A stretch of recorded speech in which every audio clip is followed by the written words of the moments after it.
नमस्कार, आप देख रहे हैं एनएमएफ न्यूज में आपके साथ शबनम और मेरे साथ जुड़े हैं मेरे सहयोगी अभिषेक पुंडेर। उत्तर प्रदेश में बीजेपी को बहुत सारी सीटों पर नुकसान उठाना पड़ा है लोकसभा चुनाव में। अब इसका नतीजा ये रहा है कि विपक्षी लगातार बीजेपी पर निशाना साध रहे हैं। कहा जा रहा है कि अब बीजेपी योगी आदित्यनाथ का इस्तीफा ले सकती है। खैर, इसी बीच योगी आदित्यनाथ ने एक बड़ी बैठक बुलाई है। बैठक वरिष्ठ अधिकारियों के साथ की है। इस बैठक में चुनावी रणनीति, चुनावी हार पर मंथन किया गया है। तो अभिषेक, कहीं ना कहीं यूपी में कमियों को अब दूर करने की कोशिश शुरू हो गई है। यूपी में शबनम, मुझे लगता है कि कमियां योगी आदित्यनाथ की नहीं है। बिल्कुल, योगी आदित्यनाथ जिस तरीके से उत्तर प्रदेश में काम कर रहे हैं उसी का नतीजा है कि उत्तर प्रदेश में क्राइम कंट्रोल हो गया। लोग अब वोट देने घर से निकलते हैं, योगी आदित्यनाथ के नाम पर वोट देते हैं। जितना मैंने उत्तर प्रदेश में ग्राउंड कवर किया, वहां मुझे अगर 100 वोटर मिले तो 100 वोटर में मतलब 100 बीजेपी के वोटर अगर मिले शबनम, तो उसमें 90 वोटर ने कहा कि हम बाबा को वोट देंगे, 10 वोटर ने कहा कि हम मोदी के नाम पर वोट देंगे। 2022 का जो विधानसभा चुनाव था, अपने अकेले दम पर प्रचंड बहुमत के साथ योगी आदित्यनाथ ने सरकार बनाई। तो ये कहना कि योगी आदित्यनाथ उत्तर प्रदेश की हार की जिम्मेदार हैं या फिर 30 सीटें जो उत्तर प्रदेश से कम हुई हैं उसके लिए योगी आदित्यनाथ जिम्मेदार हैं, वो सरासर गलत है। और अगर इस बात को लेकर, जैसे कि दिल्ली में मीटिंग भी बुलाई गई है, सभी मुख्यमंत्रियों को बुलाया भी गया है, योगी आदित्यनाथ को अगर बुलाया जाता है, योगी आदित्यनाथ से सवाल पूछा जाता है कि आपके राज्य में 30 सीटों का नुकसान कैसे हुआ, तो उनके पास भी एक चिट्ठी है, एक लेटर है। उस लेटर के जरिए वो सबका मुंह बंद कर सकते हैं। उस लेटर में लिखा है, 30 नाम दिए गए हैं और उन 30 नामों को कहा गया है कि इन 30 नामों को आप टिकट ना दीजिए। अगर आप टिकट देंगे तो आपके लिए दिक्कतें होंगी, क्योंकि इनकी छवि खराब हो चुकी है। लेकिन बावजूद इसके सिर्फ एक नाम काटा गया, बाकी सबको टिकट दे दिया गया। और मजे की बात देखिए, सब हार गए, एक नहीं जीता, सब हार गए। तो योगी आदित्यनाथ जमीन पर काम करते हैं, उन्हें पता है कि कौन नेता कितना प्रभावशाली है, कौन नेता के प्रति एंटी है। चुनावी नतीजे सामने आए, सीएम योगी ने तुरंत बैठक बुलाई। उन्होंने शाम को ही एक बड़ी बैठक की, हार पर मंथन किया और उन नेताओं से, अधिकारियों से बात की कि आखिर ऐसी क्या वजह रही। तो कहीं ना कहीं एक तो मौजूदा सांसदों को दोबारा टिकट देना, और जैसे कि अयोध्या वाले सांसद को टिकट दिया गया और वहां ये हुआ कि फैजाबाद सीट बीजेपी के हाथ से निकल गई। वहां कमियां ये निकल कर आ रही हैं कि वो सांसद कभी लोगों से जुड़ने के लिए गए नहीं, जमीनी स्तर से कभी बातचीत ही नहीं की, तो उसका नुकसान बीजेपी को उठाना पड़ गया। इसी के साथ एक ये भी बात है कि आरएसएस से दूरी कहीं ना कहीं बीजेपी को महंगी पड़ी है। जेपी नड्डा ने चुनावों के दौरान आरएसएस पर एक बयान दिया। उन्होंने कहा कि ये एक वैचारिक संघ है, उन्होंने आइडियोलॉजिकल बता दिया आरएसएस को। तो कहीं ना कहीं आरएसएस ने बीजेपी से चुनाव में एक दूरी बनाई, बयान देने से बचा। पार्टी के विकास, पार्टी के कामकाजों पर आरएसएस के नेताओं ने कभी खुलकर बयान नहीं दिया।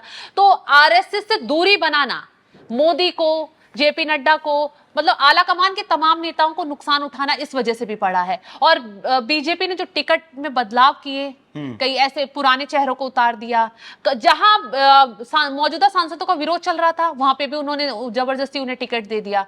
अब इस चीज का विरोध झेलना तो पड़ता ही। तो लेकिन पहले आरएसएस के मुद्दे पर भी आऊंगा, लेकिन उससे पहले मैं अपनी बात पूरी कर लूं कि अगर पूरे देश में मोदी के बाद किसी की मांग है तो वो योगी है, सबसे पॉपुलर नेता है बीजेपी के। दूसरी तरफ खुद इस बार प्रधानमंत्री मोदी झल्ला गए थे, जिस वक्त वाराणसी में गिनती चल रही थी। जो 5 लाख वोटों से 2019 जीते थे, वो इस बार 1 लाख वोटों से जीते हैं। तो जवाबदेही तो प्रधानमंत्री मोदी की भी बनती है कि वाराणसी में आखिर इतना अंतर कैसे घटा। बात आते हैं आरएसएस पे। मैंने पहले भी कहा था, अगर आप बाप को आंख दिखाएंगे तो दिक्कतें होंगी।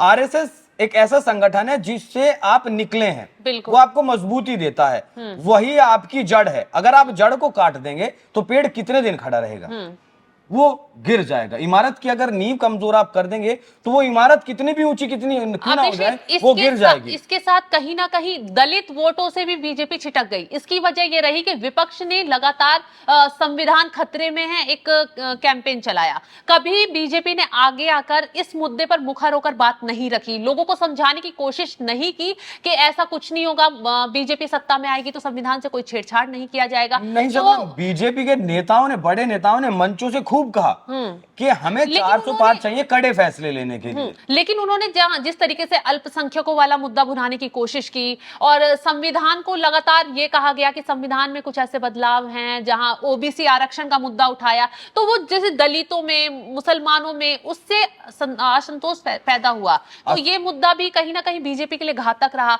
और इसी के साथ एक मुद्दा ये उठा कि विपक्ष ने जोर जोर से चिल्लाया कि योगी आदित्यनाथ को चुनाव के बाद हटा दिया जाएगा, लेकिन बीजेपी के किसी भी बड़े लीडर ने मुखर होकर ना तो विपक्ष को इस बात पर जवाब दिया कि योगी आदित्यनाथ को हटाया जाएगा या नहीं। और अगर विपक्ष ऐसा कह रहा है, योगी के नाम पर राजनीति कर रहा है, तो मोदी, शाह, जेपी नड्डा ने सामने आकर कभी चुनावी रैलियों में इस बात को डिनाई नहीं किया कि योगी आदित्यनाथ को नहीं हटाया जाएगा। कहीं ना कहीं योगी के जो कोर वोटर हैं, फैंस, उनको इस चीज से ठेस पहुंची।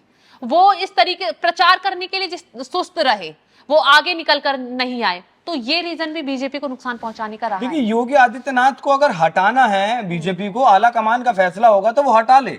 2027 में उत्तर प्रदेश के चुनाव होने हैं, अगर वो जो प्रचंड बहुमत के साथ सरकार बनाई थी, उस सरकार का अगर 20% वोट ले आए जी, तो आप मुझसे सवाल जवाब कर लेना, आप भी यही है, मैं भी यही हूं। बिल्कुल। योगी आदित्यनाथ का हिंदू वोट बैंक नहीं है उत्तर प्रदेश में, या वो हिंदुओं की राजनीति करते हैं, वो कानून की राजनीति करते हैं, वो काम की राजनीति करते हैं, विकास की राजनीति करते हैं। और जब एक सन्यासी जो है राजनीति करता है और वो सही राजनीति करता है, तो उसके जैसा राजनेता नहीं होता। अब आपने पूछा आरएसएस वाला जो सवाल था, आरएसएस वाला सवाल मैंने आपको बताया कि आरएसएस के बिना बीजेपी अधूरी है। अगर बीजेपी को लगता है कि वो आरएसएस से बड़ी हो चुकी है और आरएसएस के बिना वो जीत दर्ज कर सकती है, तो उसका जो भ्रम था वो टूट गया। और योगी आदित्यनाथ ने जिस तरीके से मीटिंग बुलाई है, और हाँ, एक बात और गौर करने वाली है शबनम, 4 तारीख में जैसे नतीजे आए और तस्वीर शाम तक होते होते साफ हो गई, और आज आप 6 तारीख को हम बात कर रहे हैं, तो 4 तारीख में बैठक जरूर बुलाई योगी आदित्यनाथ ने, लेकिन कोई प्रतिक्रिया सामने नहीं आई।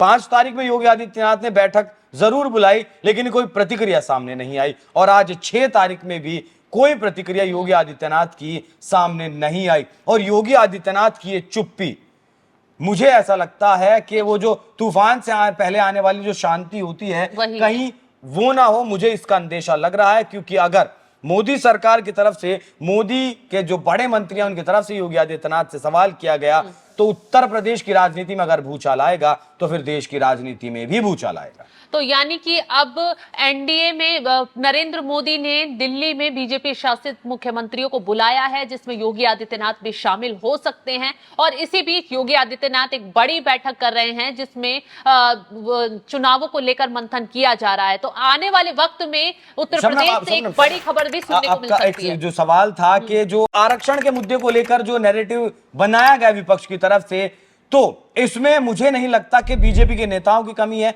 उन्होंने भरपूर कोशिश की मंचों से इस बात को बताने की कि हमें आरक्षण नहीं खत्म करना है, हमें संविधान नहीं बदलना है। ये गलती रही बीजेपी का जो आईटी सेल है, वो विपक्ष का जो नैरेटिव था उसे तोड़ने में नाकामयाब रहा। वो जो पिच थी नरेंद्र मोदी की, सोशल इंजीनियरिंग करना, सोशल मीडिया के जरिए लोगों तक पहुंचना, जन जन तक पहुंचना, वो काम इस बार बीजेपी का सोशल मीडिया नहीं कर पाया, और वो काम किया इस बार कांग्रेस के सोशल मीडिया ने। और यही कारण भी है शबनम, जो आंकड़े आए थे उसमें जो रीच थी वो कांग्रेस पार्टी की, राहुल गांधी की ज्यादा थी, ना कि प्रधानमंत्री मोदी की ज्यादा थी। तो जो नैरेटिव तोड़ने का काम करना था बीजेपी को, वो बीजेपी का आईटी सेल नैरेटिव तोड़ने का काम नहीं कर पाया, और यही आरक्षण के मुद्दे पर बीजेपी को मात झेलनी पड़ी, और ये नतीजे सामने आए। तो यानी कि सीएम योगी की एक अब बड़ी बैठक चल रही है, जल्द ही एक कोई बड़ा फैसला निकलकर सामने आ सकता है। चुनावों को लेकर क्या कुछ कमी रही, इसको लेकर भी एक रणनीति तय की जा सकती है। तो जल्द ही एक बड़ी खबर उत्तर प्रदेश से सुनने को मिल सकती है। पल पल की अपडेट के लिए आप बने रहिए हमारे साथ। नमस्कार।